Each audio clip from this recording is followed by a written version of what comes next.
Сәлем баршаңызға, сіздерге дәмді қылып картоппен етті қалай қуыру керек екенін көрсететін боламын. Менің каналыма тіркеліп, видеоны соңына дейін қараңыздар.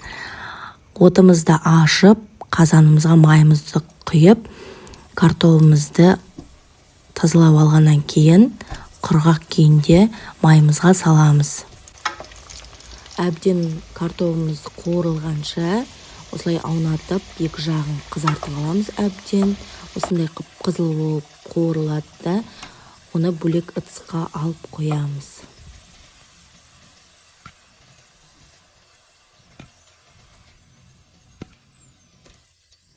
Қазанда майымыз көп болса, осылай мен сияқты ыдысымызға құйып аламыз. Етімізді осындай ірілеу қылып турап аламыз.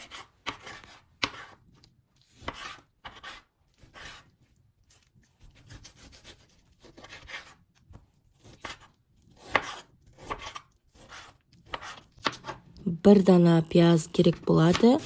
Осылай жіңішкелеп турап шығамыз.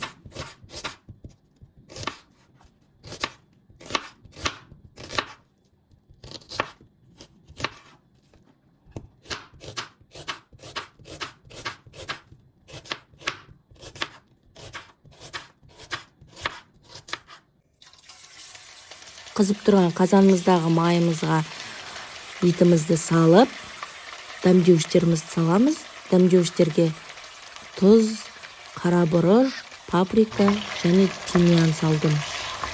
Және бәрін араластырып, осылай екі жағын қуырамыз. Және пиязымызды салып, кішкене етіміз қуырылғанша қоя тұрамыз. Одан кейін соевый соусымызды құйып, қуырылған картопымызды салып, кішкене су құйып жібереміз.